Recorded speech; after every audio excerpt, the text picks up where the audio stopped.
प्रेग्नेन्सीच्या 9व्या महिन्यामध्ये आहे ना बाळाची खूप जास्त वेगाने वाढ होत असते। तर ह्या काळामध्ये आपल्याला कॅल्शियम, लोह, फॉलिक ॲसिड, विटॅमिन्स ह्या सगळ्यांची खूप जास्त गरज असते। तर आपण काय खायला पाहिजे?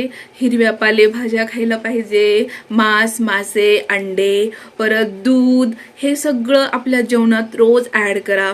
आणि वाटलं तर सकाळी तुम्ही गुळ शेंगदाणे खा आणि परत बीटरूट खा आणि दिवसातून 8 ग्लास पाणी नियमित पित राहा, जेणेकरून म्हणजे बाळाला पाणी कमी पडणार नाही आणि बॉडी डिहायड्रेट होणार नाही।